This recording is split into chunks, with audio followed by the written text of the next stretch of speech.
जय हिंद दोस्तों, स्वागत है एक बार फिर से आपके अपने YouTube चैनल स्टडी प्लेटफॉर्म में। दोस्तों, आज की इस वीडियो में हम लोग बौद्ध धर्म से रिलेटेड अब तक जितने भी सवाल विभिन्न स्टेट पीसीएस तथा आईएएस पीडी में पूछे गए हैं दोस्तों, उनको हम लोग एक एक कर देखने वाले हैं। तो जिन लोगों ने अभी तक हमारे चैनल को सब्सक्राइब नहीं किया तो सब्सक्राइब कर ले, बेल आइकन को प्रेस कर ले ताकि नई वीडियो की नोटिफिकेशन आपको समय समय पर मिलती रहे। साथ ही साथ अगर ये वीडियो पसंद आए तो इस वीडियो को ज़्यादा से ज़्यादा लाइक करें और अपने दोस्तों के साथ इसे शेयर करें। तो चलिए दोस्तों, आज के फर्स्ट क्वेश्चन के साथ इस डिस्कशन को स्टार्ट करते हैं।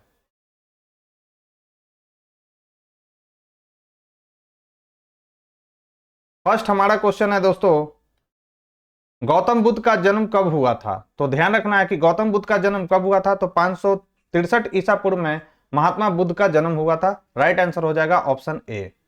तो गौतम बुद्ध का जन्म कपिल वस्तु के निकट लुम्बिनी में 563 ईसा पूर्व में हुआ था। इनके पिता जो थे शुद्धोधन किस गण के प्रधान थे? तो याद रखना है ये शाक्य गण के प्रधान थे, तथा माता माया देवी कोलीय गणराज यानी कोलीय वंश की एक कन्या थी। तो पिता जो थे शुद्धोधन वो शाक्य गण के प्रधान थे और माता माया देवी कोलीय गणराज की क्या थी? कन्या थी, यानी कोलीय वंश की। 29 वर्ष की अवस्था में उन्होंने गृह त्याग दिया, जिसे बौद्ध ग्रंथों में क्या कहा गया है? तो महाभिनिष्क्रमण कहा गया है। तो ये पॉइंट भी कई बार पूछा गया है कि भगवान बुद्ध ने कितनी वर्ष की अवस्था में गृह को त्यागा था? तो 29 वर्ष की अवस्था में।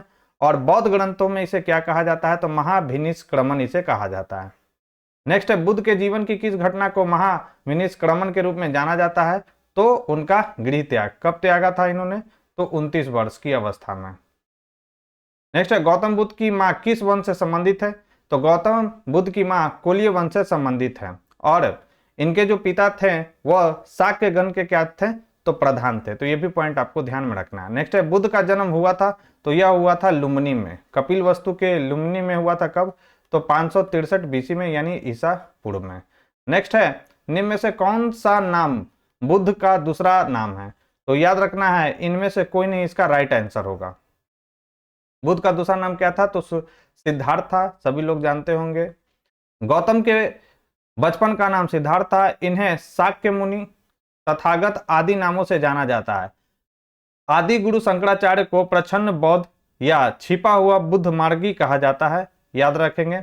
अतः पार्थ, प्रच्छन्न, मिहिर, गुडाकेश भगवान बुद्ध के अन्य नाम नहीं है। इस प्रकार अभीष्ट विकल्प क्या होगा? ई होगा। किंतु छत्तीसगढ़ लोक सेवा आयोग ने अपने प्रारंभिक एवं संशोधित दोनों ही उत्तर पत्रकों में इस प्रश्न का जो उत्तर है विकल्प बी ही जारी किया है। नेक्स्ट, निम्नलिखित में से किस राजवंश के अभिलेख से इस परंपरा का समर्थन होता है कि लुम्बिनी शाक्य मुनि बुद्ध का जन्म स्थान था? तो यह होता है मौर्य राजवंश के अभिलेख से। राइट आंसर हो जाएगा ऑप्शन ए।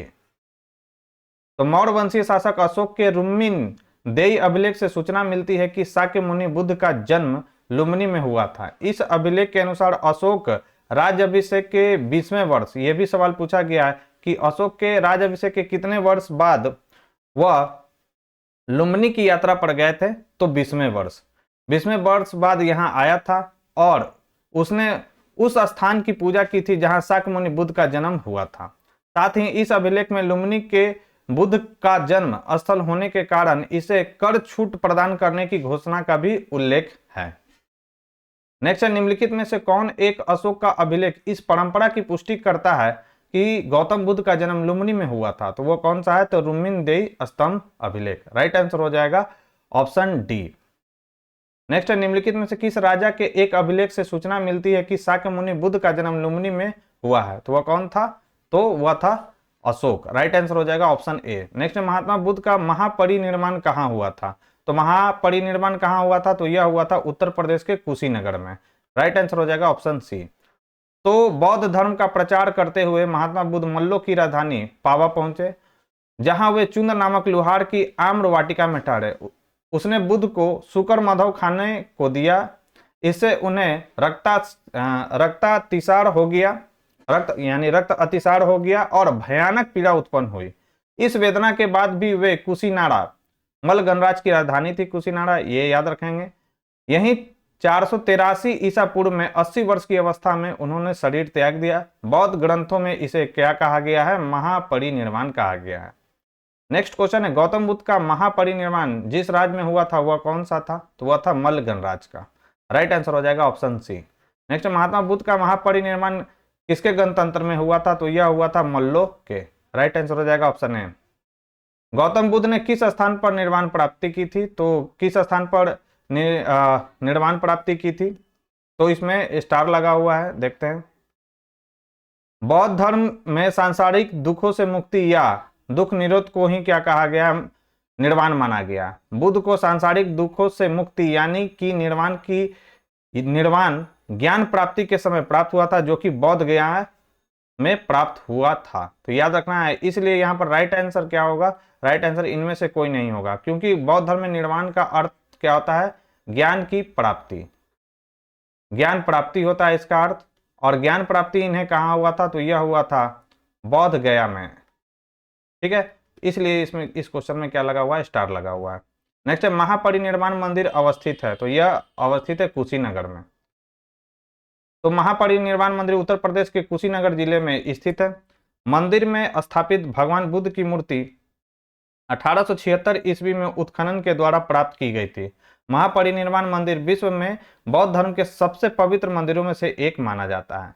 नेक्स्ट है, निम्नलिखित राज्यों में से इनका संबंध बुद्ध के जीवन से था? अवंती, गांधार, कौशल और मगध। तो याद रखना है, इसमें से कौशल और मगध का जो संबंध था वह बुद्ध के जीवन से संबंधित रहा है। राइट आंसर हो जाएगा ऑप्शन सी।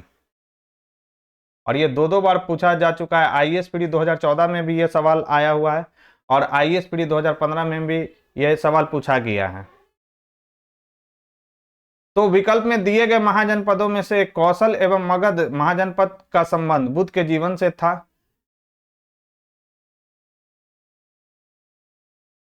गौतम बुद्ध ने अपनी शिक्षा के प्रचार प्रसार हेतु मगध एवं कौशल दोनों राज्यों में भ्रमण किया था। नेक्स्ट क्वेश्चन है, गौतम बुद्ध द्वारा अपने धर्म में दीक्षित किया जाने वाला अंतिम व्यक्ति निम्नलिखित में से कौन था? तो याद रखना है, गौतम बुद्ध द्वारा अपने धर्म में दीक्षित किया जाने वाला अंतिम व्यक्ति कौन था? तो वह था सुभद्र। राइट आंसर हो जाएगा ऑप्शन डी। अपने जीवन के अंतिम वर्ष में गौतम बुद्ध अपने शिष्य चुंद के यहाँ पावा पहुंचे। यहाँ शुक्र माधव भोज सामग्री खाने से वे अतिसार रोग से पीड़ित हो गए। फिर वे पावा से कुशीनगर चले गए और यहीं पर सुभद्र को उन्होंने अपना अंतिम उपदेश दिया था। तो ये इंपॉर्टेंट सवाल हो जाता है दोस्तों, जिसे आपको ध्यान में रखना है। नेक्स्ट है, बुद्ध द्वारा रूपांतरित निम्न व्यक्तियों में से कौन सा अंतिम था? तो वह था कौन? सुभद्र। नेक्स्ट है, बुद्ध ने अपने जीवन की अंतिम वर्षा ऋतु कहाँ बिताई थी? तो वह बुद्ध ने अपने जीवन की अंतिम वर्षा ऋतु कहाँ बिताई थी? तो याद रखना है, वैशाली में बिताई थी भगवान बुद्ध ने। राइट आंसर हो जाएगा ऑप्शन बी। तो महापरिनिर्वाण सूक्त से उनके जीवन के विविध आयामों एवं काल का निर्धारण किया जाता है, जिसके अनुसार बुद्ध ने अपने जीवन की अंतिम वर्षा ऋतु वैशाली में बिताई थी। नेक्स्ट, निम्नलिखित में से कौन सा एक बौद्ध मत में निर्वाण की अवधारणा की सर्वश्रेष्ठ व्याख्या करता है? तो निर्वाण का अर्थ क्या होता है? तो तृष्णा रूपी अग्नि का समन। राइट आंसर हो जाएगा ऑप्शन ए। बुद्ध ने निर्वाण को मन की उस परम शांति के रूप में वर्णित किया जो तृष्णा, क्रोध और दूसरी विषादकारी मन स्थिति से परे है। यह शांति तभी प्राप्त होती है जब सभी वर्तमान इच्छाओं के कारण समाप्त हो जाए और भविष्य में पैदा हो सकने वाली इच्छाओं को जड़ से नाश हो जाए। निर्वाण में तृष्णा और द्वेष के कारण जड़ से समाप्त हो जाते हैं, जिससे मनुष्य सभी प्रकार के कष्टों यानी दुखों या संसार में पुनर्जन्म के चक्र से क्या हो जाता है? छूट जाता है। तो इसका राइट आंसर क्या हो जाएगा? तो ऑप्शन ए। नेक्स्ट है, बौद्ध गया में किसे ज्ञान प्राप्ति हुआ था? तो काफी इजी क्वेश्चन है। गौतम बुद्ध को यहाँ पर ज्ञान की प्राप्ति हुआ था। बौद्ध धर्म के प्रवर्तक गौतम बुद्ध को ज्ञान प्राप्ति बौद्ध गया में हुई थी। यहाँ 6 वर्षों की कठिन साधना के बाद 35 वर्ष की अवस्था में वैशाख पूर्णिमा की रात्रि को एक पीपल वृक्ष के नीचे इन्हें ज्ञान की प्राप्ति हुई थी। नेक्स्ट है, अलार कलाम कौन थे? तो अलार कलाम जो थे वह बुद्ध के एक गुरु थे, याद रखना। राइट आंसर हो जाएगा ऑप्शन डी। तो महाभिनिष्क्रमण के बाद ज्ञान की खोज में महात्मा बुद्ध अलार कलाम के आश्रम में पहुंचे तथा उनसे शिक्षा ली। अलार कलाम के आश्रम में उन्होंने तपस्या की, किंतु वे इससे संतुष्ट नहीं हुए। अलार कलाम सांख्य दर्शन के आचार्य थे, तो ये आपको याद रखना है, तथा अपनी साधना शक्ति के लिए क्या थे? विख्यात थे। महात्मा बुद्ध ने अपना पहला धर्म चक्र परिवर्तन किस स्थान पर दिया था? तो महात्मा बुद्ध ने अपना पहला उपदेश, जिसे क्या कहा गया, धर्म चक्र परिवर्तन, वो सारनाथ में दिया था। राइट आंसर हो जाएगा ऑप्शन बी, ये यूपी में है। ज्ञान प्राप्ति के पश्चात गौतम बुद्ध ने अपने मत का प्रचार प्रारंभ किया। उरुवेला से वे सबसे पहले ऋषिपत्तनम, वर्तमान में इसका नाम क्या है, तो सारनाथ, जो कि वाराणसी के निकट है, आए। यहाँ उन्होंने 5 ब्राह्मण सन्यासी को अपना पहला उपदेश दिया। इस प्रथम उपदेश को क्या कहा गया है? धर्म चक्र परिवर्तन कहा गया है, याद रखना है। नेक्स्ट, बुद्ध ने अपना पहला उपदेश कहाँ दिया था? तो सारनाथ में दिया था। कुशीनगर में उनकी क्या हुई थी? तो मृत्यु हुई थी और बोध गया में उनको ज्ञान की प्राप्ति हुआ था। नेक्स्ट है, सारनाथ में अपना प्रथम प्रवचन किसने दिया था? तो यह दिया था महात्मा बुद्ध ने। राइट आंसर हो जाएगा सी। नेक्स्ट, गौतम बुद्ध अपना प्रथम उपदेश कहाँ दिए थे? तो ये कहाँ दिए थे? तो सारनाथ में। नेक्स्ट है, ग्रंथों में उल्लेखित धर्म चक्र परिवर्तन क्या है? तो सारनाथ में भगवान बुद्ध के द्वारा दिया गया उनका प्रथम उपदेश क्या कहलाता है? धर्म चक्र परिवर्तन। नेक्स्ट है, धर्म चक्र प्रवर्तन किया गया था, तो यह किया गया था सारनाथ में। कई बार यह सवाल आ चुका है। बुद्ध ने सर्वाधिक उपदेश दिए थे, तो बुद्ध ने सर्वाधिक उपदेश अगर पूछा जाए तो यह कहां पर दिए थे? तो श्रावस्ती में। राइट आंसर हो जाएगा ऑप्शन बी। बुद्ध के सबसे अधिक शिष्य कौशल राज्य में हुए थे तथा यहाँ की राजधानी श्रावस्ती में ही उन्होंने सर्वाधिक उपदेश दिए थे। तो यह भी याद रखना है कि बुद्ध के जो सबसे अधिक शिष्य थे वो किस राज्य से थे? तो कौशल राज्य से। और श्रावस्ती में ही क्या हुआ था? इन्होंने अपना सर्वाधिक उपदेश दिया था भगवान बुद्ध ने। नेक्स्ट, बुद्ध कौशाम्बी किसके राज्यकाल में आए थे? तो बुद्ध कौशाम्बी किसके राज्यकाल में आए थे? तो उदयन के राज्यकाल में आए थे कौशाम्बी बुद्ध। महात्मा बुद्ध वत्स राज उदयन के शासनकाल में कौशाम्बी आए थे। वहां उन्होंने 9वां वर्षावास किया था, याद रखना है, ये इंपॉर्टेंट है। उदयन ने पिंडोला भारद्वाज के प्रभाव से बौद्ध बनने के बाद घोषिताराम विहार भिक्षु संघ को ध्यान दिया था, याद रखना है। नेक्स्ट है, बुद्ध की मृत्यु के पश्चात प्रथम बौद्ध संगीति की अध्यक्षता की गई। तो प्रथम बौद्ध संगीति की अध्यक्षता किसके द्वारा की गई थी? तो महाकश्यप के द्वारा की गई थी। और प्रथम बौद्ध संगीति किसके शासन काल में आयोजित हुआ था? तो याद रखना है, अजातशत्रु के शासन काल में प्रथम बौद्ध संगीति आयोजित किया गया था। तो प्रथम बौद्ध संगीति या प्रथम बौद्ध परिषद बुद्ध की मृत्यु के तत्काल बाद यानी राजगीर की सप्तपर्णी गुफा में हुई। इस समय मगध का शासक कौन था? अजातशत्रु। इस संगीति की अध्यक्षता किसने की? महाकश्यप ने की। तथा इसमें बुद्ध के प्रमुख शिष्य आनंद और उपाली भी उपस्थित थे। इसमें बुद्ध की शिक्षाओं का संकलन हुआ तथा उन्हें सूत और विनय नामक 2 पिटकों में विभाजित किया गया। आनंद तथा उपाली क्रमशः धर्म और विनय के प्रमाण माने गए हैं, याद रखना है। प्रथम बौद्ध संगीति के अध्यक्ष कौन थे? तो महाकश्यप थे। और ये किस राजा के शासन काल में हुआ था? तो अजातशत्रु में। कहां पर हुआ था? तो यह हुआ था राजगृह में, यानी राजगीर में। नेक्स्ट है, प्रथम बौद्ध परिषद का संचालन निम्नलिखित में से किस एक ने किया था? तो यह किया था महाकश्यप ने। नेक्स्ट है, प्रथम बौद्ध महासभा कहां आयोजित हुआ था? तो यह हुआ था राजगीर में। नेक्स्ट है, सप्तपर्णी गुफा स्थित है, तो यह है राजगीर में स्थित। नेक्स्ट है, भगवान बुद्ध के महापरिनिर्वाण के बाद पहली बौद्ध संगीति हुई थी, तो यह हुई थी राजगीर में। किसके शासन काल में? तो अजातशत्रु, याद रखना है, अजातशत्रु के शासन काल में हुआ था।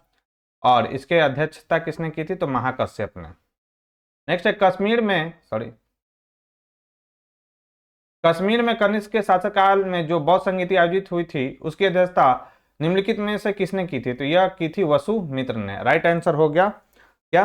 तो इसका राइट आंसर हो जाएगा ऑप्शन डी। अगर बोला जाए कि इसके उपाध्यक्ष कौन थे? उपाध्यक्ष, तो उपाध्यक्ष भी आपको याद रखना है। कश्मीर में जो बौद्ध संगीति हुई थी उसके उपाध्यक्ष थे अश्वघोष। कौन थे? अश्वघोष। तो ये भी पॉइंट आपको नोट डाउन करके रखना है। बौद्ध धर्म की चतुर संगीति जो हुई थी कुषाण शासक कनिष्क के राज्यकाल में कश्मीर के कुंडल वन में हुई थी, जिसकी अध्यक्षता वसुमित्र ने की थी तथा अश्वघोष इसके क्या थे? उपाध्यक्ष बने थे। इस सभा में महासांधिकों का वर्चस्व था। यहाँ बौद्ध ग्रंथों के कठिन अंशों पर सम्यक विचार किया गया तथा प्रत्येक पिटक पर भाष्य लेकर उन्हें विभाषा शास्त्र नामक टीकाओं में संकलित कर दिया गया। इसी समय बौद्ध धर्म हीनयान और महायान नामक 2 स्पष्ट संप्रदायों में विभक्त हो गया था। तो याद रखना है, बौद्ध धर्म 2 पार्टों में बटा था, हीनयान और महायान। किस बौद्ध संगीति में? तो चौथी बौद्ध संगीति में।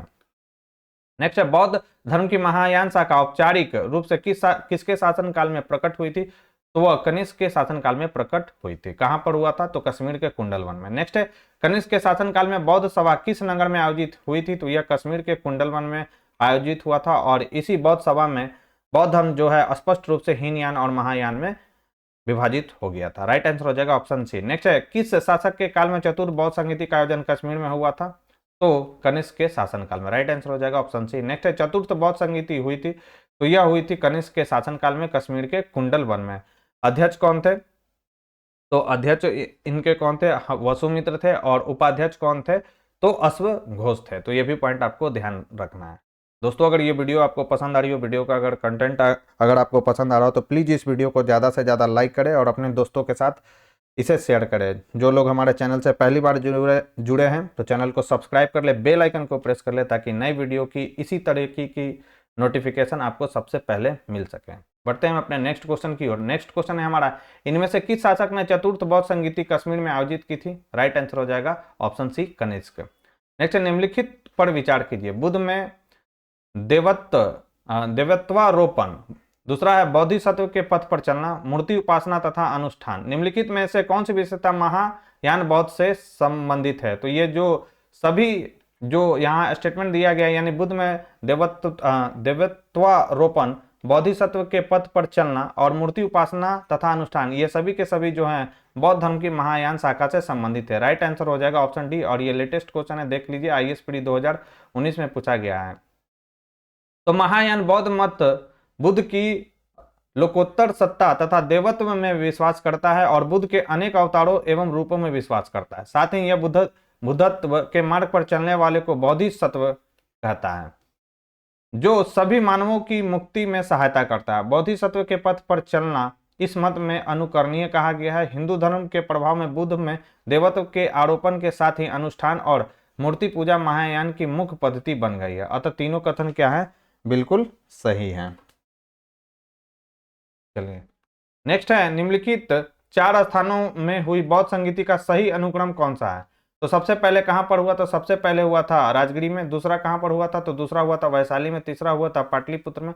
और चौथा कहां हुआ था? तो कश्मीर के कुंडलवन में। तो इसका राइट आंसर हो जाएगा 2143। 2143 किस में है? तो 2143 ऑप्शन डी में। राइट आंसर हो जाएगा ऑप्शन डी।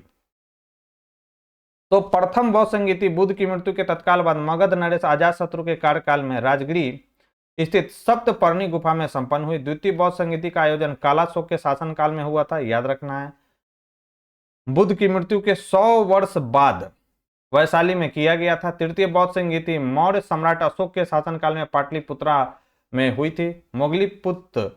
मोगलीपुत्र 30 इसके अध्यक्ष थे। यह भी पॉइंट आपको ध्यान में रखना है कि तृतीय बौद्ध संगीति के अध्यक्ष कौन थे? तो मोगलीपुत्र 30 जो थे तृतीय बौद्ध संगीति के अध्यक्ष थे। चतुर्थ बौद्ध संगीति कनिष्क के शासनकाल में हुआ था कश्मीर के कुंडलवन में और इसकी अध्यक्षता किसने की थी? तो वसुमित्र ने। और उपाध्यक्ष कौन थे? तो अश्वघोष। नेक्स्ट है, द्वितीय बौद्ध संगीति का आयोजन कहाँ हुआ था? तो यह वैशाली में हुआ था। किसके शासनकाल में? तो याद रखना है कालाशोक के शासनकाल में यह हुआ था। तृतीय बौद्ध सभा किस स्थान पर बुलाई गई थी? तो यह बुलाई गई थी पाटलिपुत्रा में। किसके शासनकाल में? तो अशोक के शासनकाल में। और इसकी अध्यक्षता किसने की थी? तो मोगलीपुत्र 30 ने। नेक्स्ट है, प्रथम बौद्ध समिति का आयोजन हुआ था तो यह हुआ था अजातशत्रु के शासन काल में। ठीक है, कहां पर हुआ था? तो यह हुआ था राजगृह में। नेक्स्ट, निम्नलिखित में से किस नगर में प्रथम बौद्ध सभा आयोजित किया गया था? तो यह किया गया था राजगीर में। राइट आंसर हो जाएगा सी। नेक्स्ट है, निम्न से किस शासक ने द्वितीय बौद्ध सभा का आयोजन किया था? तो वह कौन था? तो वह था कालाशोक। कहां पर किया था? तो पाटलिपुत्र में। नेक्स्ट है, बुद्ध के जीवन की 4 महत्वपूर्ण घटनाओं और उनसे संबंध 4 स्थानों का नीचे उल्लेख है। यहाँ यह 2 स्तंभ मतलब स्तंभ 1 को स्तंभ 2 से आपको क्या करना है? सुमेलित करना है। तो जन्म कहां पर हुआ था? तो जन्म सभी को मालूम है, जन्म इनका हुआ था लुम्बिनी में। ज्ञान प्राप्ति कहां पर हुआ था? तो ज्ञान प्राप्ति हुआ था बोध गया में। प्रथम प्रवचन इन्होंने सारनाथ में दिया था और निधन इनका कब हुआ था? तो कुशीनगर में यानी कुशीनाड़ा में हुआ था। तो ए का क्या हो जाएगा? 3 हो जाएगा। और ये सेकंड का क्या हो जाएगा? ये 2। 3 का हो जाएगा 1 और इसका क्या हो जाएगा? 4। तो इस क्वेश्चन का राइट आंसर है 3214। 3214 किस ऑप्शन में? तो यह है ऑप्शन सी में। तो महात्मा बुद्ध का जन्म हम लोग पहले भी देख चुके हैं 563 ईस्वी पूर्व में कपिल वस्तु के समीप लुम्बिनी में हुआ था। उड़वेला यानी बोध गया में वैशाख पूर्णिमा की रात को इन्हें ज्ञान प्राप्ति हुआ। काशी के ऋषि पत्तनम यानी सारनाथ में उन्होंने प्रथम उपदेश यानी धर्मचक्र परिवर्तन, इसे बौद्ध ग्रंथों में कहा गया दिया। कुशीनाड़ा में उनका निधन हुआ, जिसे बौद्ध साहित्य में महापरिनिर्वाण कहा गया। नेक्स्ट है, भारतीय कला में बुद्ध के जीवन की किस घटना का चित्रण मृग सहित चक्र द्वारा हुआ है? तो वह कौन सा? प्रथम उपदेश। प्रथम उपदेश का जो चित्रण है वो कैसे किया गया है? तो मृग सहित चक्र के रूप में किया गया। राइट आंसर हो जाएगा सी। प्रथम उपदेश इन्होंने कहां पर दिया था? तो सारनाथ में। सर्वाधिक अगर पूछा जाए तो कहां पर दिया है? तो श्रावस्ती में। तो भारतीय कला में बुद्ध की जीवन के प्रथम उपदेश का चित्रण मृग सहित चक्र द्वारा हुआ है। बुद्ध ने अपना प्रथम उपदेश सारनाथ में मृग दाव यानी हिरण वन में दिया था। फिर सूची 1 को सूची 2 से मिलान करना। जन्म, प्रथम प्रवचन महाबोधि, ठीक है। तो जन्म और त्याग, तो याद रखना है जन्म किसका प्रतीक है और प्रथम प्रवचन है, धर्म चक्र परिवर्तन है। और त्याग किसका? प्रथम प्रवचन। तो वो प्रथम जो प्रवचन है वो क्या कहलाता है? तो वह कहलाता है धर्म चक्र परिवर्तन कहलाता है। महाबोधि क्या है? तो बोधि ये वृक्ष है। जन्म क्या कहलाएगा? तो जन्म कहलाएगा, आपको याद रखना है, ये जन्म कहलाएगा कमल। यहाँ पर मैं लिख दे रहा हूँ, ये जन्म क्या कहलाएगा? कमल कहलाएगा। और त्याग क्या कहलाएगा? तो यह घोड़ा का कहलाएगा। तो अगर हम बात करें यहाँ पर ऑप्शन की, थोड़ा मैं इसे और भी ऊपर कर दे रहा हूँ, तो जन्म जो है कमल का है, यानी ए का हो जाएगा 4। प्रथम प्रवर्तन कहलाता है धर्म चक्र परिवर्तन, तो बी का हो जाएगा 2। महाबोधि हो जाएगा बोधि वृक्ष। और त्याग जो है घोड़ा को दर्शाया गया है इसमें, त्याग महात्मा बुद्ध के त्याग को। तो इसका राइट आंसर हो जाएगा 4213। इसमें 4213, तो 4213 ऑप्शन डी में। तो इस क्वेश्चन का राइट आंसर हो जाएगा ऑप्शन डी। तो जन्म जो है, जन्म का प्रतीक चिन्ह है कमल। प्रथम प्रवचन का प्रतीक चिन्ह है धर्म चक्र परिवर्तन। महाबोधि है बोधि वृक्ष का। और गृह त्याग की घटना को घोड़ा से दिखाया गया। नेक्स्ट है, कर मापा लामा तिब्बत के बुद्ध संप्रदाय के किस वर्ग से हैं? तो यह है कंग यूपा के। राइट आंसर हो जाएगा ऑप्शन बी। तो कर मापा लामा तिब्बत के बौद्ध संप्रदाय कंग यूपा वर्ग से संबंधित है। नेक्स्ट है, महात्मा बुद्ध के संबंध में निम्नलिखित कथनों में से कौन सा सही है? उनका जन्म कपिल वस्तु में हुआ था, बिल्कुल सही है। उन्होंने बौद्ध ज्ञान में ज्ञान प्राप्त किया था, यह भी सही है। उन्होंने वैदिक धर्म को अस्वीकार किया था, यह भी सही है। उन्होंने आर्य सत्य का प्रचार किया था, तो यह भी स्टेटमेंट सही है। तो इसमें जितने भी स्टेटमेंट दिए गए हैं वो सभी के सभी सही हैं।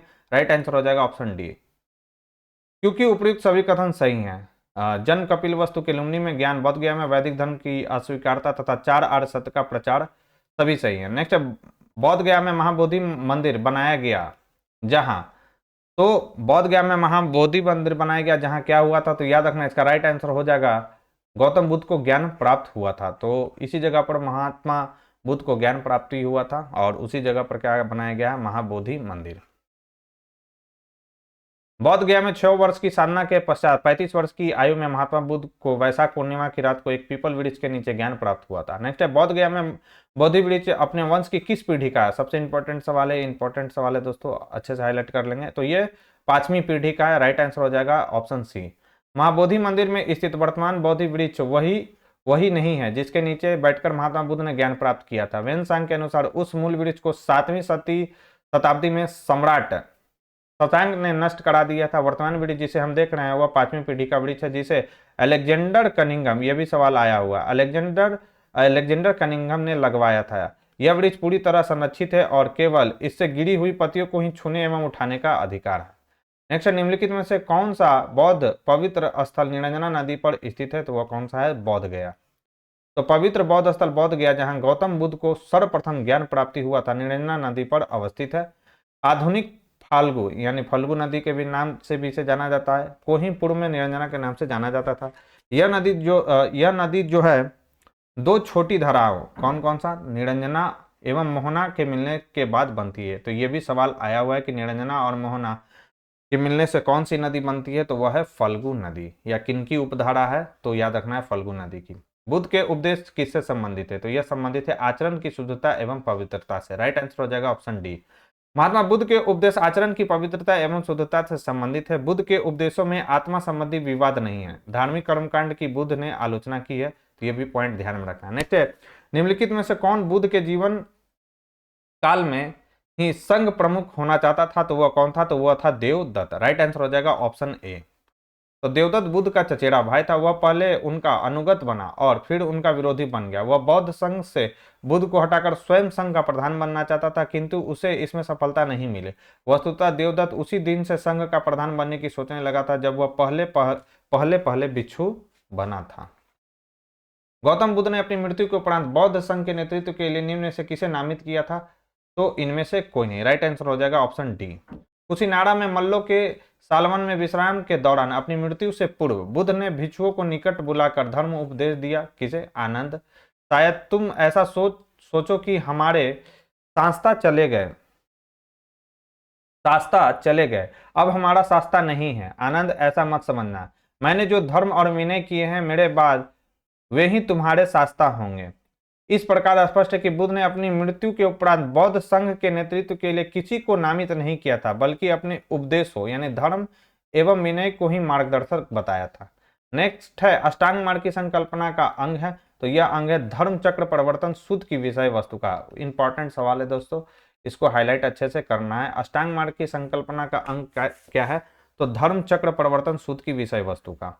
तो गौतम बुद्ध ने चतुर्थ आर्य सत्य में दुख निरोध का उपाय बताया। इसे दुख निरोध गामिनी प्रतिपदा कहा जाता है। इसे मध्यमा प्रतिपदा या मध्यम मार्ग भी कहा जाता है, तो ये भी पॉइंट याद रखेंगे। इस मध्यमा प्रतिपदा में 8 सोपान है। कौन कौन सा? आइए एक बार देख लेते हैं।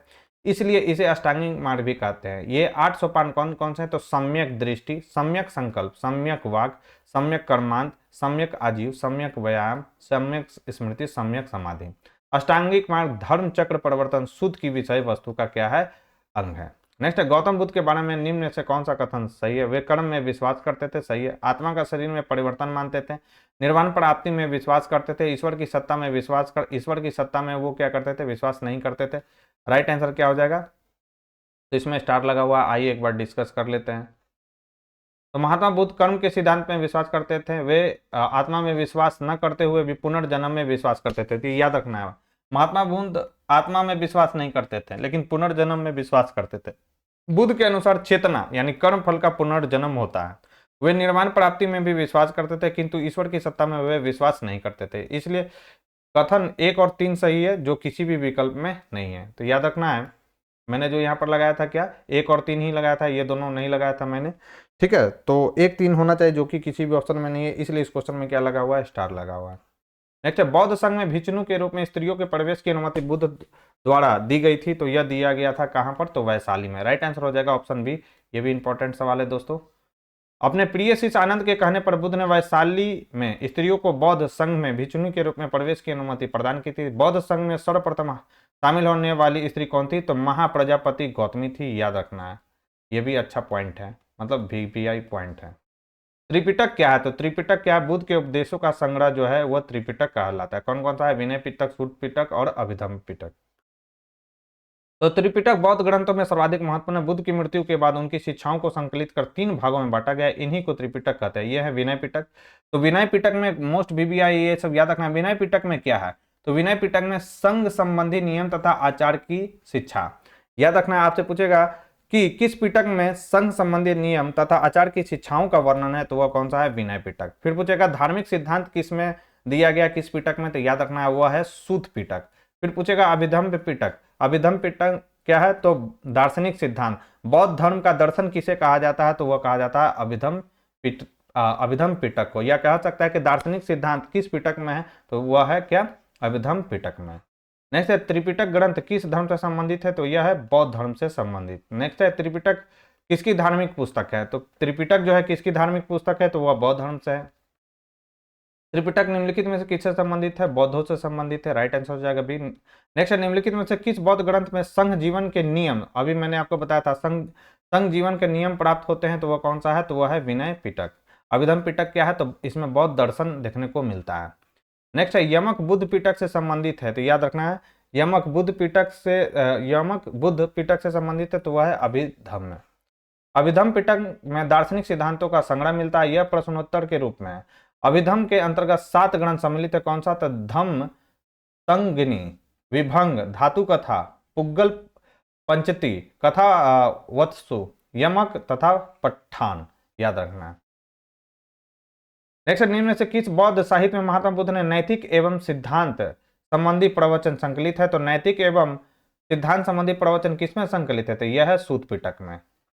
तो सूत पिटक में महात्मा बुद्ध के नैतिक एवं सिद्धांत संबंधी प्रवचन संकलित है, अर्थात इसमें बौद्ध धर्म के सिद्धांत एवं उपदेश संग्रह है। तो पूछेगा बौद्ध धर्म के सिद्धांत एवं उपदेशों का संग्रह किस बौद्ध ग्रंथ में देखने को मिलता है? तो यह मिलता है सूत पिटक में। जबकि विनय पिटक में संघ संबंधी नियम तथा दैनिक जीवन संबंधी आचार विचारों, विधि निषेधों आदि का संग्रह है। विनय पिटक में क्या है? तो संघ संबंधी नियम है, दैनिक जीवन संबंधी आचार विचारों और विधि निषेधों आदि का संग्रह है। जातकों में बुद्ध के पूर्व जन्मों की कहानियों का क्या है? संग्रहित है।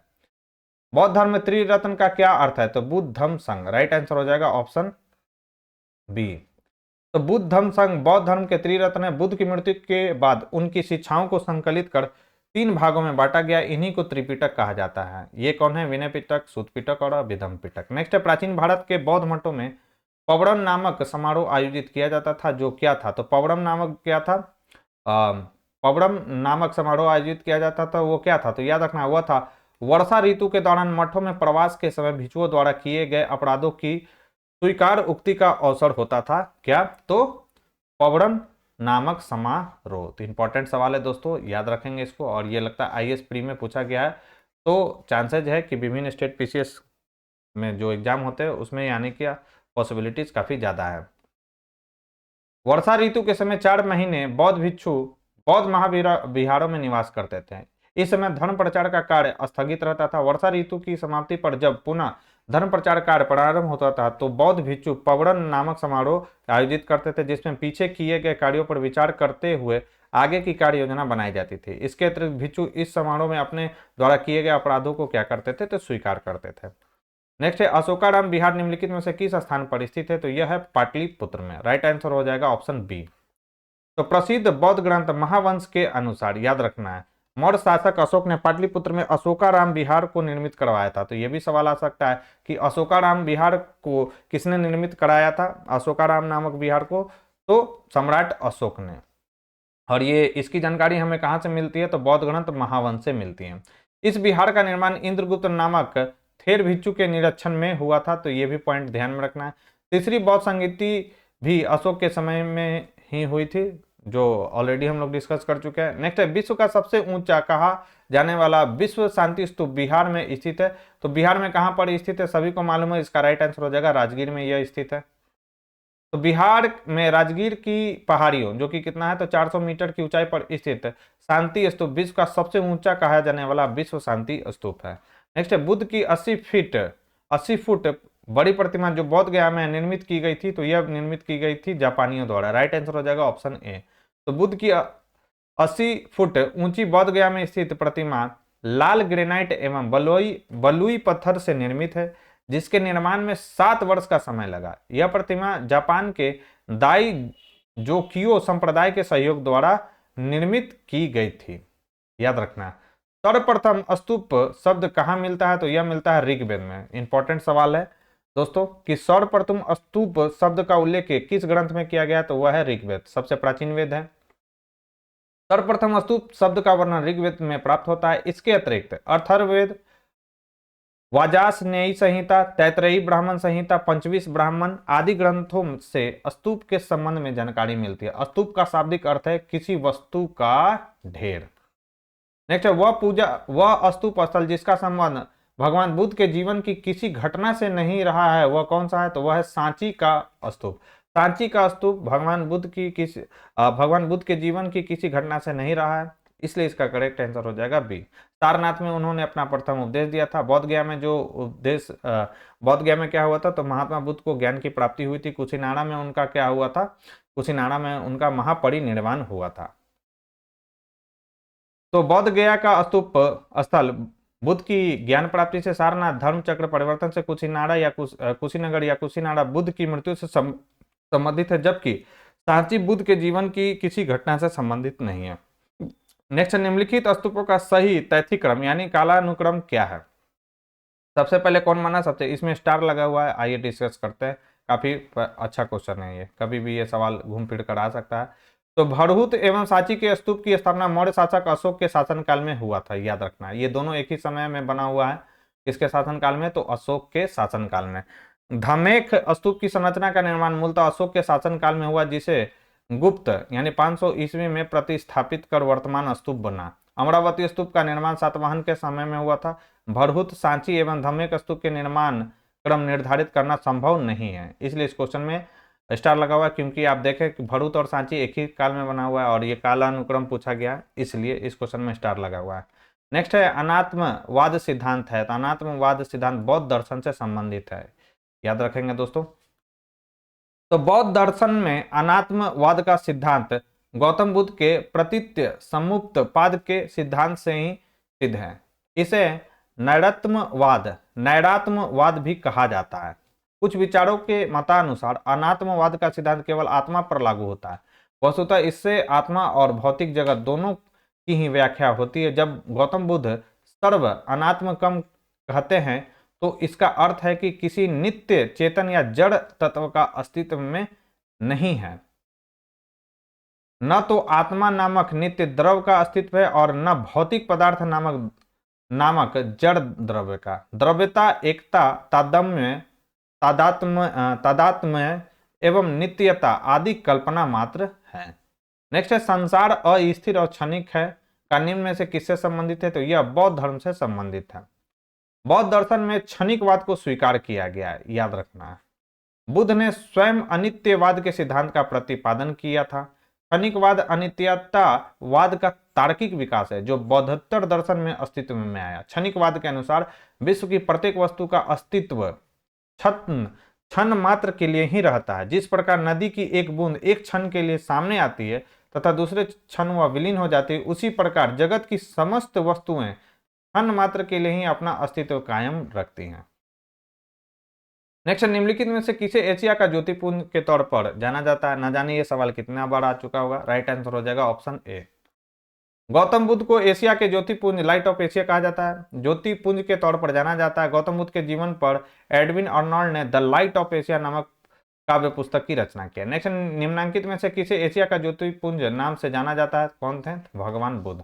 नेक्स्ट है नव बौद्धवाद के प्रतिपादक कौन है? इंपॉर्टेंट सवाल है। तो नव बौद्धवाद के प्रतिपादक है doctor Bhimrao Ambedkar. Right answer हो जाएगा ऑप्शन सी। भीमराव अंबेडकर द्वारा बौद्ध धर्म की पुनर्व्याख्या करते हुए इसे नव बौद्धवाद की संज्ञा दी गई है, जिसे प्रायः नवयान भी कहा जाता है। नव बौद्धवाद आंदोलन के अंतर्गत अंबेडकर ने मुख्यतः दलित वर्ग को बौद्ध धर्म के अंतर्गत समाहित करने का प्रयास किया। इस संदर्भ में उनके द्वारा प्रतिपादित 22 प्रतिज्ञाओं को विशेष महत्व है। नेक्स्ट, क्षणिकवाद का प्रतिपादन किसने किया था? तो यह किया था बुद्ध ने।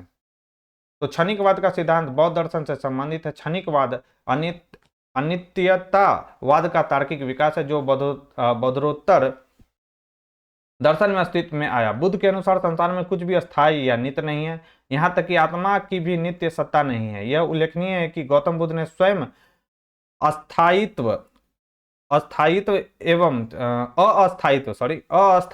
क्षणिकवाद में भेद किया। उन्होंने आत्मा को क्षणिक तथा भौतिक वस्तु को अनित्य कहा है। नेक्स्ट है भारत के सांस्कृतिक इतिहास के संदर्भ में पारमिता शब्द का सही विवरण निम्नलिखित में से कौन सा है? तो इसका पारमिता का सही अर्थ क्या होता है दोस्तों? तो याद रखना, परिपूर्णताया जिनकी प्राप्ति से बोधिसत्व पथ प्रशस्त हुआ, यही होता है पारमिता का राइट मतलब अर्थ।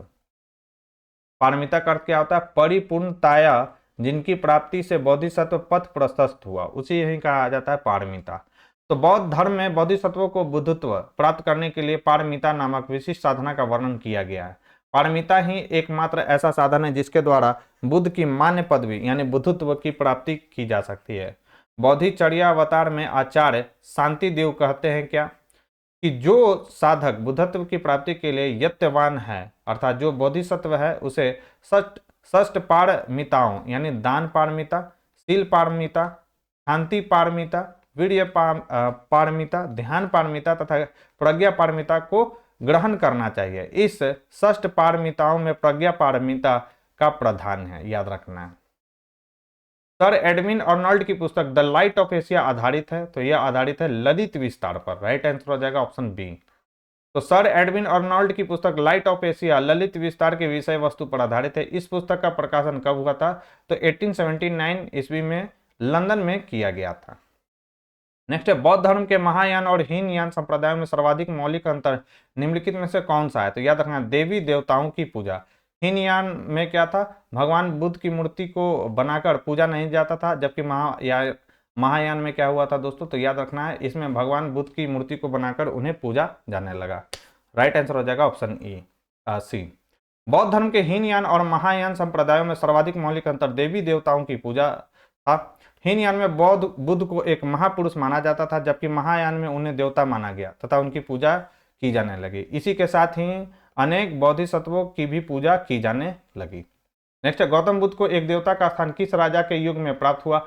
तो यह किसके युग में प्राप्त हुआ था? तो कनिष्क के युग में। कनिष्क बौद्ध धर्म की किस शाखा से संबंधित था? यह सवाल भी पूछा जाता है, तो याद रखना, महायान शाखा से संबंधित था राजा कनिष्क। ठीक है, कुषाण वंश का शासक था कनिष्क, वह बौद्ध धर्म की महायान शाखा से संबंधित था। कनिष्क के शासनकाल में संपन्न चतुर्थ बौद्ध संगीति में बौद्ध धर्म हीनयान एवं महायान नामक दो अस्पष्ट एवं स्वतंत्र संप्रदायों में विभक्त हो गया। महायान शाखा में बुद्ध को देवता माना गया तथा उनकी पूजा की जाने लगी। इस प्रकार कनिष्क के काल में बौद्ध धर्म की महायान शाखा के तहत गौतम बुद्ध को एक देवता का स्थान प्राप्त हुआ। दोस्तों, अगर ये वीडियो आपको पसंद आ रही हो, वीडियो का अगर कंटेंट अगर आपको पसंद आ रहा हो, तो प्लीज़ इस वीडियो को ज़्यादा से ज़्यादा लाइक करें और अपने दोस्तों के साथ इसे शेयर करें। चैनल पर जो हमारे पहली बार आए तो चैनल को सब्सक्राइब कर ले, बेल आइकन को प्रेस कर ले, ताकि नई वीडियो की नोटिफिकेशन आपको समय पर मिल सके। बढ़ते अपने नेक्स्ट क्वेश्चन की ओर। नेक्स्ट हमारा क्वेश्चन है, भारत में पहले जिस मानव प्रतिमाओं को पूजा गया था वह कौन था? वह थे किसकी? तो गौतम बुद्ध की। राइट आंसर हो जाएगा ऑप्शन सी। भारत में सबसे पहले बुद्ध की प्रतिमाओं की पूजा की गई। बौद्ध धर्म के महायान शाखा के अनुयायियों ने सर्वप्रथम बुद्ध मूर्तियां स्थापित करके उनकी पूजा प्रारंभ की। देश में निम्न में से किसने मूर्ति पूजा की नींव रखी थी? तो बौद्ध धर्म ने। राइट आंसर हो जाएगा ऑप्शन बी। उपयुक्त में से सर्वप्रथम मूर्ति पूजा की नींव बौद्धों के द्वारा रखी गई। महायानियों ने सर्वप्रथम बुद्ध की प्रतिमा स्थापित करके पूजा प्रारंभ की। नेक्स्ट, गांधार शैली की मूर्ति कला में बुद्ध के सारनाथ में हुए प्रथम धर्मोपदेश से संबंध प्रवचन मुद्रा का नाम क्या है? तो यह कौन सा है? तो यह है धर्म चक्र। राइट आंसर हो जाएगा ऑप्शन सी। तो गांधार कला की उत्पत्ति का स्रोत एशिया माइनर तथा हेलेनिस्टिक कला थी। इस शैली की कला का प्रमुख विषय महात्मा बुद्ध का जीवन चरित्र है। इसके अंतर्गत बुद्ध की धर्म चक्र मुद्रा, ध्यान मुद्रा, अभय मुद्रा और वरदा मुद्रा आदि मूर्तियों का निर्माण किया गया है। नेक्स्ट है, बुद्ध की खड़ी प्रतिमा निम्न से किस काल में बनाई गई है? तो यह बनी है किसके काल में? तो कुषाण काल में। राइट आंसर हो जाएगा ऑप्शन बी। अच्छा क्वेश्चन है दोस्तों, याद रखेंगे। कुषाण काल में ही गांधार एवं मथुरा कला शैली के तहत बुद्ध एवं बोधिसत्वों की बहुसंख्यक मूर्तियों का बैठी एवं खड़ी स्थिति में निर्माण हुआ। वीएस अग्रवाल के मतानुसार सर्वप्रथम मथुरा में ही बुद्ध मूर्तियां का निर्माण किया गया, जहां इनके लिए पर्याप्त आधार था। वेन सांग के विवरण के अनुसार बुद्ध की प्रथम प्रतिमा कौशाम्बी में बनी थी, परंतु अनेक विद्वान महात्मा बुद्ध की प्रथम प्रतिमा के निर्माण का श्रेय गांधार कला को देते हैं। अतः निश्चित तौर पर नहीं कहा जा सकता कि बुद्ध की प्रथम प्रतिमा किस शैली के अंतर्गत बना था, गांधार शैली के अंतर्गत बना था या मथुरा शैली के अंतर्गत बना था। कई बुकों में लिखा रहता है क्या कि बुद्ध की जो प्रथम प्रतिमा बनाई गई थी वो गांधार शैली के अंतर्गत बनाई गई थी, जो कि सरासर गलत है। बुद्ध की प्राचीनतम प्रतिमा किस शैली में प्राप्त हुई थी? तो राइट आंसर हो जाएगा ऑप्शन ई, उपयुक्त में से कोई नहीं। भगवान बुद्ध की प्रतिमा कभी कभी एक हस्त मुद्रा युक्त दिखाई गई है, जिसे भूमि स्पर्श मुद्रा कहा जाता है। यह किसका प्रतीक है? तो याद रखना है, यह किसका प्रतीक है? तो मार के प्रलोभन के बावजूद अपनी शुचिता और शुद्धता का साक्षी होने के लिए बुद्ध का धरती का आह्वान, ये इसका अर्थ है। राइट आंसर हो जाएगा ऑप्शन बी। तो बुद्ध की भूमि स्पर्श मुद्रा से तात्पर्य अपने तप की शुचिता और निरंतरता को बनाए रखने से। बुद्ध की भूमि स्पर्श मुद्रा मार यानी कामदेव के प्रलोभन के बावजूद अपनी शुचिता और शुद्धता का साक्षी होने के लिए बुद्ध का धरती का आवाहन को प्रदर्शित करती है। नेक्स्ट है, भूमि स्पर्श मुद्रा की सारनाथ बुद्ध मूर्ति संबंधित है, तो यह संबंधित है गुप्त काल से। इंपॉर्टेंट सवाल है दोस्तों, याद रखना। सारनाथ बुद्ध जो मूर्ति है भूमि स्पर्श की मुद्रा में, वह किस काल से संबंधित है? तो गुप्त काल से। तो भूमि स्पर्श मुद्रा की सारनाथ की बुद्ध मूर्ति गुप्त काल से संबंधित है। इसकी आध्यात्मिक अभिव्यक्ति गंभीर मुस्कान एवं शांत ध्यान मग्न मुद्रा भारतीय कला की सर्वोच्च सफलता का प्रदर्शन करती है। नेक्स्ट है, सारनाथ की भूमि स्पर्श मुद्रा वाली बुद्ध प्रतिमा कालांकित है तो यह गुप्त काल से संबंधित है। देखिए दोस्तों, कई बार ये पूछा जा चुका है सवाल। भारत के सांस्कृतिक इतिहास के संदर्भ में निम्नलिखित युग्मों पर विचार कीजिए। परिव्राजक, श्रमण और उपासक। तो सॉरी, परिव्राजक क्या है तो यह परित्यागी व भ्रमणकारी, ये सही है। श्रमण क्या है तो उच्च पद पर प्राप्त पुजारी, यह गलत है। उपासक क्या होता है तो बौद्ध धर्म का साधारण अनुगामी कहलाता है क्या, उपासक। तो परित्यागी व भ्रमणकारी कहलाता है परिव्राजक, और उपासक कौन कहलाता है तो बौद्ध धर्म का साधारण अनुगामी। राइट आंसर हो जाएगा इसका क्या, ऑप्शन बी। और ये आईएएस प्री 2020 में पूछा गया है। तो परिव्राजक क्या है तो परित्यागी व भ्रमणकारी, और श्रमण क्या है तो भिक्षु को कहा गया है श्रमण, और उपासक कौन है, बौद्ध धर्म का साधारण अनुगामी। नेक्स्ट, निम्नलिखित में से कौन से शासक ने बौद्ध मत के विस्तार में योगदान नहीं दिया, कौन था तो पुष्यमित्र शुंग ने। राइट आंसर हो जाएगा डी। अशोक, कनिष्क और हर्षवर्धन ने बौद्ध धर्म के विकास में योगदान दिया, जबकि शुंग वंश के संस्थापक पुष्यमित्र शुंग ने मगध साम्राज्य पर अधिकार जमाकर यहाँ जहां एक ओर यवनों के आक्रमण से देश की रक्षा की, वहीं दूसरी ओर देश में शांति और व्यवस्था की स्थापना वैदिक धर्म एवं आदर्शों की जो अशोक के शासन काल में उपेक्षित हो गए थे, पुनः प्रतिष्ठापित की। इसी कारण उसका काल वैदिक प्रतिक्रिया अथवा वैदिक पुनर्जागरण का काल भी कहा जाता है। ये किसके बारे में कहा जा रहा है, यह पुष्यमित्र शुंग के बारे में बोला जा रहा है कि इसका जो काल था वो वैदिक पुनर्जागरण का काल था। तो ये इंपॉर्टेंट यहाँ पर फैक्ट्स निकल कर आता है दोस्तों, जिसे आपको अच्छे से नोट डाउन कर रखना है। नेक्स्ट, निम्नलिखित वक्तव्यों पर विचार कर और नीचे दिए गए कूट से सही उत्तर का चयन कीजिए। कथन है कुशीनगर मल गणराज की राजधानी थी, सही है। महात्मा बुद्ध का महापरिनिर्वाण कुशीनगर में हुआ था, तो कारण भी सही है। तो इसका राइट आंसर हो जाएगा, दोनों सही है, परंतु आर जो है एक ही सही व्याख्या नहीं कर रहा है। तो बौद्ध ग्रंथ अंगुत्तर निकाय में वर्णित 110 महाजनपद में जनपदों में से मल एक महाजनपद था। यह एक संघ राज्य था जिसमें पावा यानी पाजिल नगर या पावा यानी उस्मानपुर तथा कुशीनारा यानी कसया मल गणराज की जुड़वा राजधानी थी। कौन कौन सा था तो पावा तथा कुशीनारा। महात्मा बुद्ध को महापरिनिर्वाण कुशीनगर में प्राप्त हुआ था, अतः दोनों कथन जो है सही है। नेक्स्ट, निम्नलिखित युग्मों में से कौन सा सही सुमेलित है तो लोथल जो था इसमें प्राचीन गोदी क्षेत्र था, सही है। सारनाथ में बुद्ध का प्रथम धर्म उपदेश हुआ था, यानी बुद्ध ने अपना प्रथम उपदेश सारनाथ में दिया था। राजगीर में क्या हुआ था, अशोक का सिंह स्तंभ शीर्ष है, तो यह नहीं है। अशोक का सिंह स्तंभ शीर्ष कहाँ पर है तो यह है सारनाथ में, न कि राजगीर में। तो तीसरा गलत है। नालंदा में क्या था तो बौद्ध अधिगम का महान पीठ है, तो यह भी स्टेटमेंट सही है। तो इसमें केवल 1, 2 और 4 ही सही है। राइट आंसर हो जाएगा क्या तो ऑप्शन सी। तो सैंधवपुरा स्थलोथल गुजरात से गोदीवाड़ा के अवशेष मिले हैं। सारनाथ जो कि वाराणसी में है। महात्मा बुद्ध ने अपना प्रथम धर्म उपदेश, जिसे धर्म चक्र परिवर्तन बौद्ध ग्रंथों में कहा गया, दिया था। नालंदा बौद्ध अधिगम का महान पीठ था, जहां कुमार गुप्त प्रथम के शासनकाल में विश्वविद्यालय की स्थापना हुई थी। अशोक का सिंह स्तंभ शीर्ष राजगीर में नहीं बल्कि सारनाथ में स्थित है। नेक्स्ट, महायान बौद्ध धर्म में बोधिसत्व अवलोकितेश्वर को और किस नाम से जाना जाता है तो इसे जाना जाता है पद्म पानी से। याद रखेंगे, ये इंपॉर्टेंट सवाल है। अवलोकितेश्वर को किस नाम से जाना जाता है तो पद्म पानी से। तो बौद्ध दर्शन में यह माना गया है कि बोधिसत्वों में अवलोकितेश्वर की स्थिति महिमा मंडित है। उन लोगों ने यह निश्चय किया था कि वे तब तक बुद्ध नहीं बनेंगे जब तक कि सभी मनुष्यों का निर्वाण नहीं प्राप्त हो जाता। वस्तुतः बौद्ध धर्म पर हिंदू धर्म का प्रभाव परिलक्षित होता है। और लोकितेश्वर नारायण या पद्म पानी विष्णु का भी एक नाम है। नेक्स्ट है, भारत के धार्मिक इतिहास के संदर्भ में निम्नलिखित कथनों पर विचार कीजिए। अस्थिवीरवादी महायान बौद्ध धर्म से संबंधित है। लोकेत्वरवादी संप्रदाय बौद्ध धर्म के महासंघिक संप्रदाय की एक शाखा है। महासंघिकों द्वारा बुद्ध के देवत्वारोपण ने महायान बौद्ध धर्म को प्रोत्साहित किया। राइट आंसर क्या हो जाएगा, राइट आंसर हो जाएगा 2 और 3 केवल सही है, यानी एक बार रीड कर लेते हैं। तो लोकेत्वरवादी संप्रदाय बौद्ध धर्म के महासंघिक संप्रदाय की एक शाखा बिल्कुल सही है। महासांधिकों द्वारा बुद्ध के देवत्वारोपण ने महायान बौद्ध धर्म को प्रोत्साहित किया, यह भी स्टेटमेंट सही है। जबकि अस्थवीरवादी महायान बौद्ध धर्म से संबंधित है, यह स्टेटमेंट गलत है। आइए देख लेते हैं, क्योंकि यह काफी वीवीआई क्वेश्चन है। लेटेस्ट क्वेश्चन है, 2020 में ही पूछा गया। परंपरागत नियम में आस्था रखने वाले को संप्रदाय या अस्थवीर या थेरवादी कहलाया। याद रखना है, परंपरागत नियमों में आस्था रखने वालों को क्या कहा, वालों का संप्रदाय क्या कहलाया था, तो अस्थवीर या थेरावादी कहलाया। अस्थवीरवाद बौद्ध धर्म के हीनयान शाखा से संबंधित है। याद रखना है, इसका नेतृत्व किसने किया था, तो महाकच्चायन ने किया था। ये भी पॉइंट ध्यान रखेंगे। परिवर्तन के साथ नियम को स्वीकार करने वालों का संप्रदाय क्या कहलाया, तो महासांधिक कहलाया। जो परिवर्तन नहीं चाहते थे वे थेरावादी कहलाए, और जो परिवर्तन चाहते थे वह महासांधिक कहलाए। तथा इनका नेतृत्व किसने किया था, तो इनका नेतृत्व किया था महाकश्यप ने।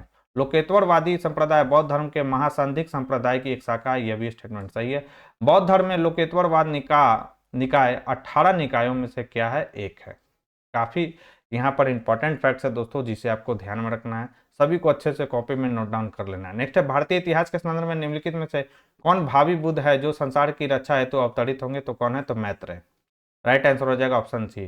तो बौद्ध मान्यताओं के अनुसार मैत्रेय एक बोधिसत्व है जो पृथ्वी पर भविष्य में अवतरित होंगे और बुद्धत्व प्राप्त करेंगे तथा विशुद्ध धर्म की शिक्षा देंगे। मैत्रेय के अवतरण की भविष्यवाणी ऐसे समय के लिए की गई है जब इस लोक में अनैतिकता अनाचार इतना बढ़ जाएगा कि मानव जीवन असुरक्षित होता दिखेगा। सुरक्षा के लिए लोग इधर उधर भटकेंगे, सर्वत्र त्राही त्राही मच जाएगी और मानव जीवन संघर्षमय बनता दिखेगा। ऐसे आपातकाल में बोधिसत्व मैत्रेय इस भूतल पर भविष्य के बुद्ध के रूप में अवतार लेंगे। वह पुनः बौद्ध धर्म की संस्थापना करेंगे और सभी मानवों को सुख शांति एवं समृद्धि प्रदान करेंगे।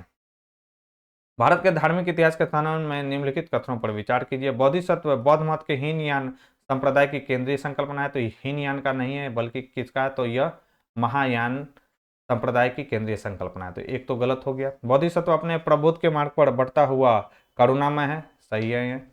बोधिसत्व समस्त सचेतन प्राणियों को उनके प्रबोध के मार्ग पर चलने में सहायता करने के लिए स्वयं की निर्माण प्राप्ति पर विलंबित करता है, तो यह भी स्टेटमेंट जो है बिल्कुल सही है। तो इसका राइट आंसर हो जाएगा ऑप्शन बी।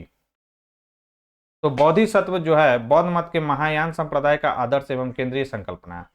बौद्ध धर्म में बोधिसत्व सत्व के लिए प्रबुद्ध यानी शिक्षा दिए हुए को कहते हैं। पारंपरिक रूप से महान दया से प्रेरित बोधिचित्त जनित सभी संवेदनशील प्राणियों के लाभ के लिए सहज इच्छा से बुद्धत्व प्राप्त करने वाले को बोधिसत्व माना जाता है। 10 पारमिताओं का पूर्ण पालन करने वाला बोधिसत्व कहलाता है। बुद्ध बनना ही बोधिसत्व के जीवन की पराकाष्ठा है, याद रखना है। बौद्ध धर्म का अंतिम लक्ष्य संपूर्ण मानव समाज से दुख का अंत है। बौद्ध धर्म के अनुसार 4 आर्य सत्य है। कौन कौन सा, दुख समुदाय होगा यहाँ पे, दुख निरोध तथा दुख निरोध का मार्ग। बौद्ध धर्म के अनुयायी अष्टांगिक मार्ग के अनुसार जीवन जीकर अज्ञानता और दुख से मुक्ति और निर्वाण पाने की कोशिश करते हैं। नेक्स्ट है, बोधिसत्व पद्म पानी का चित्र सर्वाधिक प्रसिद्ध है और प्राय चित्रित चित्रकारी है जो कहां पर हमें देखने को मिलता है, तो अजंता की गुफाओं में बोधिसत्व पद्म पानी का चित्र देखने को मिलता है। राइट आंसर हो जाएगा ऑप्शन ए। तो अजंता गुहा श्रेणियों में स्थित गुफा संख्या 1, यह भी सवाल याद रखना है, किस गुफा में, तो गुफा संख्या 1 की बोधिसत्व पद्म पानी का चित्रकला की श्रेष्ठ कलाकृतियों में से एक है। इसे 6ठी शताब्दी ईस्वी के अंत में निष्पादित किया गया था। चित्र में बोधिसत्व पद्म पानी ने राजसी शैली में एक नीलम जड़ित मुकुट पहना हुआ है। उनके लंबे काले बाल मनोहारी रूप से झुके हैं। रमणीय रीति से अलंकृत यह आकृति आदम कद से भी बड़ी है और इसमें उनका दाहिना हाथ कुछ रुका हुआ है तथा कमल के पुष्प को पकड़े हुए दर्शाया गया। नेक्स्ट है, हीनयान अवस्था का विशालतम एवं सर्वाधिक विकसित शैलकृत चैत्य गृह स्थित है, तो यह कहां पर है, तो यह स्थित कहां पर है, तो यह कार्ले में स्थित है। तो चैत्य क्या होता था, तो चैत्य बौद्ध मंदिर को कहा जाता था चैत्य, याद रखेंगे। हीनयान अवस्था का विशालतम एवं सर्वाधिक विकसित शैलकृत चैत्य गृह कार्ले में स्थित है। यह पुणे यानी महाराष्ट्र के मावल तालुका में स्थित है। नेक्स्ट, निम्नलिखित में से किस शैलकृत गुफा में 11 सिरों के बोधिसत्व का अंकन मिलता है, तो कन्हेरी की गुफा है। इंपॉर्टेंट सवाल है दोस्तों, याद रखना है। कई लोग इसका अजंता एलोरा मानेंगे, लेकिन 11 सिरों के बोधिसत्व का अंकन कहां पर हमें देखने को मिलता है, तो कन्हेरी की गुफाओं में। तो सलसेती द्वीप पर स्थित कान्हेड़ी गुफा महाराष्ट्र के मुंबई शहर में स्थित प्रमुख पर्यटन स्थल है। ये गुफा संजय गांधी राष्ट्रीय उद्यान परिसर में स्थित है। प्राचीन शिलालेखों में कान्हा शैल कृष्णगिरी कान्हागिरी के नाम से उल्लेखित कान्हेड़ी बौद्धों का प्रमुख केंद्र था। कान्हेड़ी में एक ही पहाड़ी में सर्वाधिक संख्या में गुफाओं का निर्माण हुआ। कान्हेड़ी की गुफाओं का निर्माण पहली शताब्दी ईसा पूर्व में किया गया था और ये 11वीं शताब्दी ईस्वी तक इस्तेमाल में रही। गुफा संख्या 41, पहले इसे 23 नंबर क्रमांकित किया गया था, में अवलोकितेश्वर की एक रोचक मूर्ति स्थित है जिसकी 4 भुजाएं और 11 मुख है। यह अपनी किस्म की भारत में स्थित एकमात्र मूर्ति है, यह भी पॉइंट ध्यान में रखेंगे। इस रूप की उपासना चीनी तुर्किस्तान, कंबोडिया तथा जापान में 7वीं से 8वीं सदी में लोकप्रिय थी। नेक्स्ट है विशुद्ध मग्य के रचयिता कौन है तो बुद्ध घोषा जो है विशुद्ध मग्य के रचयिता, विशुद्धि मग्य के रचयिता है। तो विशुद्धि मग्य यानी शुद्धि का मार्ग खेड़वाद बौद्ध सिद्धांत पर रचित महान ग्रंथ है जिसके रचयिता कौन है तो बुद्ध घोषा है। नेक्स्ट है प्रथम शताब्दी ईस्वी में किस भारतीय बौद्ध भिक्षु को चीन भेजा गया था तो नागा अर्जुन को जो है चीन भेजा गया था। अच्छा सवाल है दोस्तों, याद रखना है। तो नागा अर्जुन कनिष्क के दरबार की एक महान विभूति थे। उन्होंने अपनी पुस्तक माध्यमिक कारिका में सापेक्षता सिद्धांत को प्रस्तुत किया था। तो यह भी याद रखना, सापेक्षता का सिद्धांत किसने दिया था तो नागार्जुन ने। चीनी मान्यता के अनुसार नागार्जुन ने चीन की यात्रा कर वहां बौद्ध शिक्षा प्रदान की थी। नेक्स्ट है शून्यता के सिद्धांत का सर्वप्रथम प्रतिपादन करने वाले बौद्ध दार्शनिक कौन थे तो वो कौन थे तो नागार्जुन थे। तो माध्यमिक या शून्यवाद मत के प्रवर्तक नागार्जुन है जिनकी प्रसिद्ध रचना माध्यमिक कारिका है। इसे सापेक्षवाद भी कहा जाता है जिसके अनुसार प्रत्येक वस्तु किसी न किसी कारण से उत्पन्न हुई है और वह उन पर निर्भर है। नागार्जुन ने प्रतीत्य समुत्पाद को ही शून्यता कहा है, यह भी पॉइंट आपको ध्यान में रखना है। नेक्स्ट नागार्जुन किस बौद्ध संप्रदाय के थे तो यह थे माध्यमिक बौद्ध संप्रदाय के। नेक्स्ट भारतीय इतिहास के संदर्भ में निम्नलिखित युग्मों पर विचार कीजिए। ऐतिहासिक व्यक्ति और किस रूप में जाने जाते हैं तो आर्यदेव है, दिगनाग है, नाथमुनि किस रूप में जाने जाते हैं।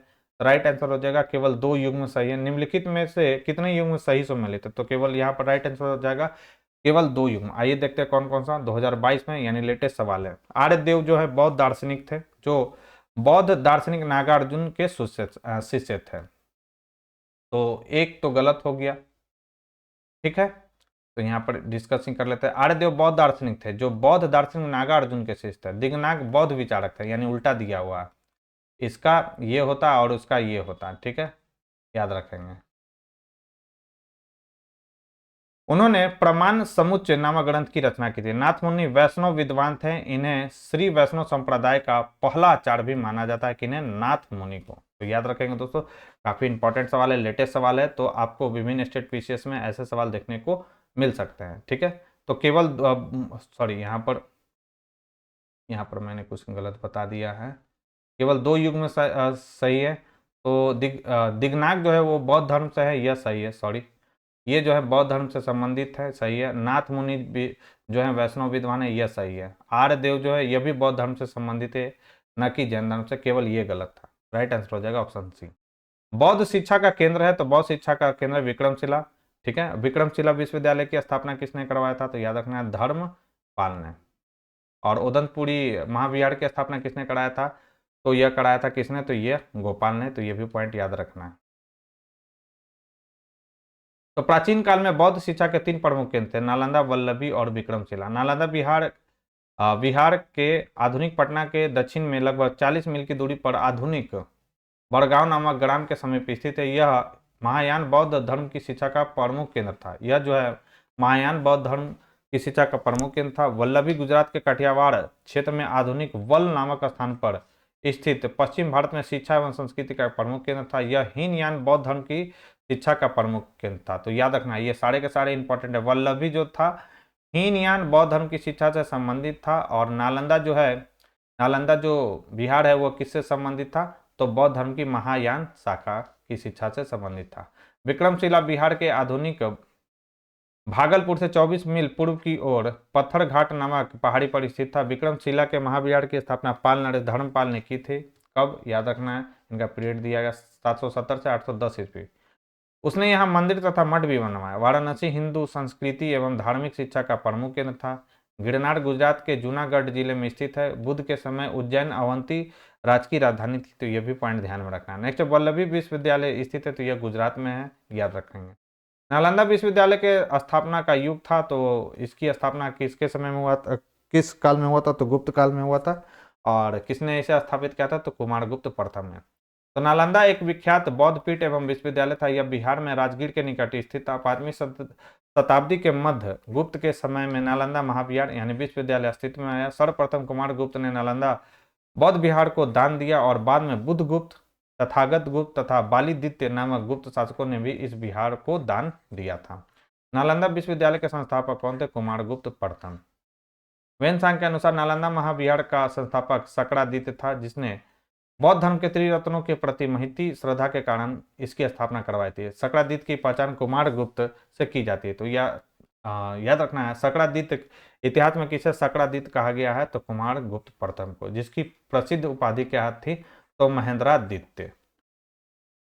नेक्स्ट, नालंदा विश्वविद्यालय किस लिए विश्व प्रसिद्ध है, तो यह है बौद्ध धर्म दर्शन से। राइट आंसर हो जाएगा सी। नालंदा महाविहार बौद्ध धर्म दर्शन के अध्ययन के लिए विश्व प्रसिद्ध था। उसी के अध्ययन के लिए चीनी यात्री वेनसांग जो था वह भारत आया था। नेक्स्ट, नीचे दिए गए कथन और कारण से रिलेटेड सवाल है। 12वीं शताब्दी के अंत तक नालंदा महाविहार का पतन हो गया। महाविहार को, सही बात, 12वीं शताब्दी के अंत तक नालंदा महाविहार का पतन हो गया और महाविहार को राजकीय प्रश्रय मिलना बंद हो गया था। राइट आंसर क्या हो जाएगा, दोनों सही है और कथन जो है, कारण जो है कथन की सही व्याख्या कर रहा है। यानी 12वीं शताब्दी के अंदर नालंदा महाविहार का पतन हो गया था, बिल्कुल सही है, क्योंकि बख्तियार खिलजी ने इसे जला दिया था पूरी तरीके से। महाविहार को राजकीय प्रश्रय मिलना भी बंद हो गया था, यह भी स्टेटमेंट सही है। तो नालंदा में एक विख्यात बौद्ध पीठ एवं विश्वविद्यालय था। यह दक्षिणी बिहार में राजगिरी यानी वर्तमान में राजगीर के निकट स्थित था। 5वीं सदी के मध्य गुप्तों के समय में नालंदा स्थित महाविहार अस्तित्व में आया। 6ठी शताब्दी से भारत में तंत्रवाद का विकास होता है। पाल शासक धर्मपाल ने विक्रमशिला विश्वविद्यालय की स्थापना की। आगे पाल शासकों ने तंत्रवाद की शिक्षा पर केंद्रित विक्रमशिला को अधिक महत्व दिया तथा नालंदा उपेक्षित होने लगा तथा 12वीं शताब्दी के अंत तक उसका क्रमिक पतन होता रहा। बाद में बख्तियार खिलजी द्वारा इसे जलाकर अंतिम रूप से नष्ट कर दिया गया। इस तरह नालंदा के पतन में राजकीय प्रश्रय का अभाव भी एक कारण था। नेक्स्ट, नव नालंदा विहार किसके लिए विख्यात था, तो यह विख्यात था पाली अनुसंधान संस्थान के लिए। ये इंपॉर्टेंट सवाल है दोस्तों, याद रखना है। तो नव नालंदा महाविहार जो था बौद्ध अध्ययन का आधुनिक केंद्र है, जिसे बिहार सरकार ने वर्ष 1951 में नालंदा में स्थापित किया था। इस केंद्र में बौद्ध एवं पाली अनुसंधान संस्था है। यहाँ बड़ी संख्या में श्रीलंका, जापान, कोरिया, तिब्बत, भूटान आदि देशों से पाली एवं बौद्ध अध्ययन पर अनुसंधान हेतु विद्यार्थी आते हैं। नेक्स्ट, निम्नलिखित में से कौन से बौद्ध धर्म और जैन धर्म दोनों में समान रूप से विद्यमान है। मोस्ट वीवीआई सवाल है, अब सवाल ऐसे ही बनेंगे, याद रखना है। जैन धर्म और बौद्ध धर्म में समानता पूछा गया, कौन कौन सा समानता है, कौन कौन सा नहीं समानता है। राइट आंसर इसका दे रहा है 2, 3 और 4, यानी तप और भोग की अति का परिहार, ठीक है, इन दोनों में समानता था नहीं। तप और भोग, शारीरिक कष्ट सबसे ज्यादा किसमें था, जैन धर्म में था, ठीक है, और कम कष्ट किसमें था, तो यह था बौद्ध धर्म में, ठीक है। और इसका जो शारीरिक कष्ट था वो काया कलेश था, यानी अगर आपको मतलब मृत्यु को अगर प्राप्त करना है तो आपको अन्न जल ये सब क्या करना है, त्याग देना है। तो शारीरिक कष्ट इसमें क्या था, निर्वाण प्राप्ति के लिए ज्यादा था जैन धर्म में। तो यहाँ पर बुरा तप और भोग की अति का परिहार जो है दोनों में समानता था, तो ऐसा नहीं है। वेद प्रामाण्य के प्रति अनास्था, यह सही है, दोनों ने वेदों की महत्ता को अस्वीकार किया है। कर्मकांडों की फलवत्ता का निषेध, यह भी सही है। प्राणियों की हिंसा का निषेध, बिल्कुल सही है। अहिंसा के मामले में जैन धर्म जो है काफी आगे बौद्ध धर्म से। नीचे दिए गए कूट का प्रयोग करते हुए सही उत्तर का चयन कीजिए, तो इसका राइट आंसर हो जाएगा बी। तप यानी आत्मदमन और भोग की अति का परिहार एवं मध्यम मार्ग का अनुसरण केवल बौद्ध धर्म में ही किया गया था, जैन धर्म में नहीं। जबकि वेदों की प्रामाण्यता के प्रति अनास्था, कर्मकांडों की फलवत्ता का निषेध एवं प्राणियों की हिंसा का निषेध दोनों धर्मों में किया गया। प्राचीन भारतीय इतिहास के संदर्भ में निम्नलिखित में से कौन सा बौद्ध धर्म और जैन धर्म में दोनों में समान रूप से विद्यमान है। तप और भोग, देखिए एक बार और भी सवाल है, तप और भोग के अति का परिहार, यह बौद्ध धर्म से, जैन धर्म से नहीं, तो ये तो नहीं होगा। वेद प्रामाण्य के प्रति अनास्था, सही है। कर्मकांडों की फलवत्ता का निषेध, यह भी सही है। राइट आंसर हो जाएगा 2 और 3। तो आईएएस प्री 2012 में भी पूछा गया है और आईएएस 1993 में जो क्वेश्चन पूछा गया तो उसी को रिपीट यहाँ पर किया गया है। नेक्स्ट, निम्नलिखित में से कौन सी बात बौद्ध धर्म और जैन धर्म में समान नहीं है? तो आत्मदमन जो है बौद्ध धर्म और जैन धर्म में समान है, जबकि अहिंसा, वेदों के प्रति उदासीनता और रीति रिवाज की अस्वीकृति ये दोनों में समान है। भगवान बुद्ध ने निम्नलिखित 4 आर्य सत्यों का प्रतिपादन किया। नीचे दिए गए पुट का प्रयोग उनके सही अनुक्रम में आपको करना। तो सबसे पहले क्या है? दुख है, ठीक है। तो दुख है तो दुख का कुछ ना कुछ कारण भी होगा, ठीक है।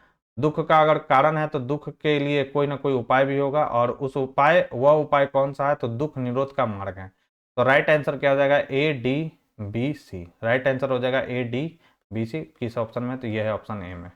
तो संबोधि में गौतम बुद्ध को प्रतीत समुत्पाद के सिद्धांत का बोध हुआ। इस कार्य कारण सिद्धांत को उन्होंने संपूर्ण जगत पर लागू किया। सर्वप्रथम उन्होंने जिन 4 आर्य सत्यों का उपदेश दिया था वे इस प्रकार है। कौन सा? दुख, संसार में सर्वत्र दुख है, जीवन दुखों एवं कष्टों से पूर्ण है। दुख समुदाय, प्रत्येक वस्तु का कोई ना कोई कारण अवश्य होता है, अतः दुख का भी कारण है। दुख निरोध, दुख का अंत संभव है। दुख का अंत कैसे हो? तो इसके लिए बताया दुख निरोध गामिनी प्रतिपदा, यानी दुख के मूल अविद्या के विनाश का उपासक अष्टांगिक मार्ग है। नेक्स्ट, बौद्ध तथा जैन दोनों ही धर्म विश्वास करते थे किसमें? तो कर्म और पुनर्जन्म के सिद्धांत सही हैं। ये दोनों धर्म जो है विश्वास करते थे, बौद्ध और जैन धर्म दोनों। राइट आंसर हो जाएगा ऑप्शन ए। बुद्ध तथा महावीर दोनों ही 6ठी शताब्दी ईसा पूर्व की धार्मिक क्रांति के अग्रदूत थे। इन दोनों ने वैदिक कर्म कांडों तथा वेदों की अपौरुषेयता का समान रूप से विरोध किया। अहिंसा तथा सदाचार पर दोनों ने बल दिया तथा दोनों ही कर्मवाद, पुनर्जन्म में विश्वास रखते थे। नेक्स्ट, बौद्ध दर्शन के अनुसार विचार कीजिए। कथन, पुनर्जन्म नहीं होता था, आत्मा की सत्ता नहीं थी, यह भी सही है। राइट आंसर इसका क्या हो जाएगा? सॉरी, ये गलत, एक मिनट। आत्मा की पुनर्जन्म नहीं होता था, नहीं, ये तो पुनर्जन्म होता था, सॉरी। पुनर्जन्म क्या होता था? बौद्ध दर्शन में होता था, आत्मा की सत्ता नहीं थी, यह स्टेटमेंट सही है। राइट आंसर हो जाएगा, कथन गलत है किंतु कारण सही है। राइट आंसर हो जाएगा ऑप्शन डी। तो प्रतीत समुत्पाद ही बुद्ध के उपदेशों का सार है। ब्राह्मण ग्रंथों द्वारा प्रतिपादित वेदों की अपौरुषेयता एवं आत्मा की अमरता के सिद्धांत को उन्होंने स्वीकार नहीं किया, परंतु आत्मा के अस्तित्व को अस्वीकार करने के बावजूद वे पुनर्जन्म तथा कर्म के सिद्धांत को मानते थे।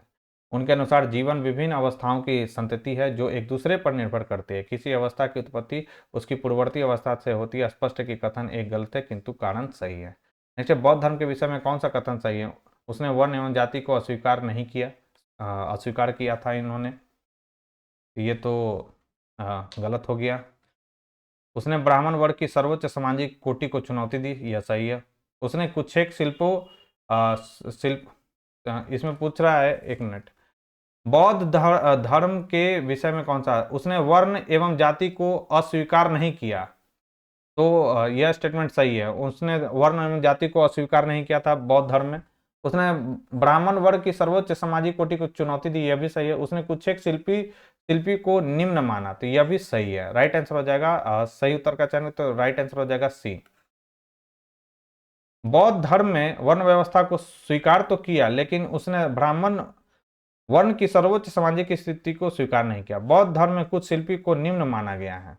नेक्स्ट, बौद्ध धर्म के विस्तार के कारणों में सम्मिलित था धर्म की सादगी, दलितों के लिए विशेष अपील, धर्म की मिशनरी भावना और स्थानीय भाषा का प्रयोग, ये तो सही है, स्थानीय भाषा का प्रयोग बिल्कुल सही है।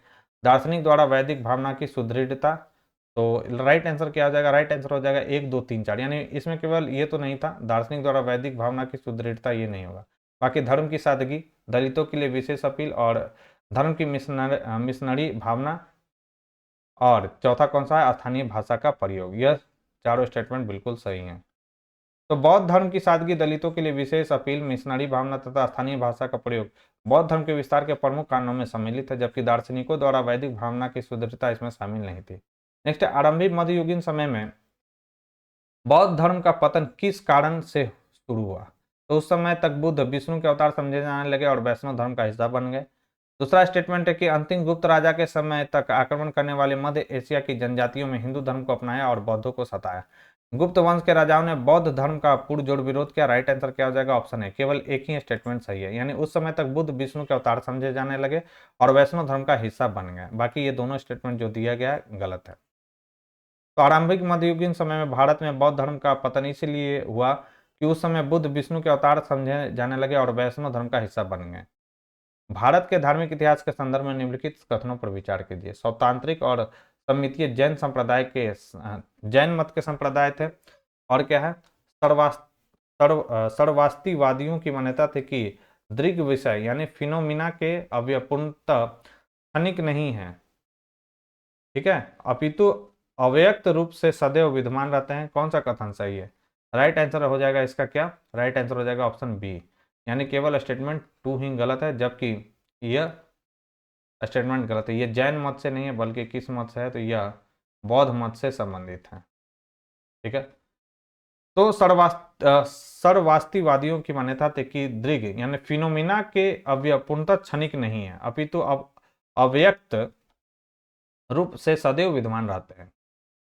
अब यहाँ पर देखते हैं, स्वतांत्रिक और समितीय जैन मत के संप्रदाय नहीं अपितु बौद्ध मत के संप्रदाय, अतः कथन एक असत्य है। सर्वास्तिवाद में 3 शब्द है, सर्व, अस्थि और वाद। सर्व अर्थात सभी तत्व, अस्थि यानी अर्थात हैं। इस प्रकार तृतीय बौद्ध संहिता में जिन भिक्षुओं ने सभी तत्वों का अस्तित्व सभी कालों में स्वीकार किया, वे संगीति छोड़कर कश्मीर चले गए और सर्वास्तिवाद कहलाए। कनिष्क के काल में चौथी बौद्ध संगीति कश्मीर में स्वास्तिवादियों द्वारा ही आयोजित की थी, तो ये भी पॉइंट आपको ध्यान में रखना है। अब इनका प्रभाव लगभग पूरे देश में फैल गया है। नेक्स्ट है, निम्नलिखित कथनों पर विचार करें एवं चैत्य तथा विहार में क्या अंतर है याद करें, मतलब इसे चुने। विहार पूजा स्थल है, गलत है ये। चैत्य पूजा स्थल है जबकि विहार निवास स्थान है, बौद्ध भिक्षुओं का यह स्टेटमेंट बिल्कुल सही है। राइट आंसर हो जाएगा ऑप्शन बी। चैत्य का शाब्दिक अर्थ होता है चिता संबंधी। सौदाह के पश्चात बचे हुए अवशेष को भूमि में गाड़कर उनके ऊपर जो समाधियां बनाई गई, उन्हीं को प्रारंभ में चैत्य या स्तूप कहा गया है। इन समाधियों में महापुरुषों के धातु अवशेष सुरक्षित थे, अतः चैत्य उपासना के केंद्र बन गए। कालांतर में बौद्धों ने इन्हें अपनी उपासना के केंद्र बना लिया। चैत्य गृहों के समीप भिक्षुओं के रहने के लिए आवास बनाए गए, जिन्हें क्या कहा गया? विहार कहा गया। नेक्स्ट है, कुछ शैलकृति बौद्ध गुफाओं को चैत्य कहते हैं जबकि अन्य को विहार। दोनों में अंतर क्या है? तो चैत्य पूजा स्थल है जबकि विहार बौद्ध भिक्षुओं का निवास स्थान है। यही दोनों में मूलभूत अंतर है। नेक्स्ट है, निम्नलिखित कथनों पर विचार कीजिए। पश्चिमी गोदावरी जिले के गुंटूपल्ली में प्रारंभिक चैत्य गृह और विहार चट्टानों को काटकर बनाए गए थे। यह स्टेटमेंट बिल्कुल सही है। पूर्वी दक्कन के चैत्य और विहार साधारणतः चट्टानों को काटकर बनाए गए थे, तो यह भी स्टेटमेंट सही है। राइट आंसर हो जाएगा ऑप्शन सी। तो गुंटूपल्ली में चट्टानों को काटकर प्रारंभिक चैत्यगृह एवं विहारों का निर्माण किया गया है। ज्ञातव्य है कि प्रश्न काल में गुंटूपल्ली आंध्र प्रदेश के पश्चिमी गोदावरी जिले में स्थित था, यद्यपि वर्तमान में यह एलुरु जिले का भाग है। अतः प्रश्न काल के अनुसार कथन एक सही है। पूर्वी दक्कन के चैत्य और विहार सामान्यतः चट्टानों को काटकर बनाए गए हैं, अतः कथन 2 भी सही है। नेक्स्ट है, सुल्तानी युग में बौद्धों की कौन सी शाखा सबसे प्रभावशाली थी? तो वह थी व्रजयान शाखा। राइट आंसर हो जाएगा ऑप्शन सी। और ये आज के डिस्कशन का हमारा लास्ट भी सवाल है। तो मध्यकाल में बौद्धों की व्रजयान शाखा सबसे अधिक प्रभावशाली थी। व्रजयान का सबसे अधिक विकास 8वीं शताब्दी में हुआ था तथा इसके सिद्धांत मंजूश्री, मूलकल्प तथा गुह समाज नामक ग्रंथों में मिलते हैं। तो ये था दोस्तों हमारा आज का डिस्कशन। यह डिस्कशन आपको कैसा लगा मुझे कमेंट बॉक्स में लिखकर जरूर बताएं। साथ ही साथ अगर ये वीडियो आपको पसंद आई हो दोस्तों तो प्लीज़ इस वीडियो को ज़्यादा से ज़्यादा लाइक करें और अपने दोस्तों के साथ इसे शेयर करें। जो लोग हमारे चैनल से पहली बार जुड़े हैं तो चैनल को सब्सक्राइब कर ले, बेल आइकन को प्रेस कर ले, ताकि नई वीडियो की इसी तरीके की नोटिफिकेशन आपको समय पर मिल सके। तो आज के लिए बस इतना ही दोस्तों, थैंक यू।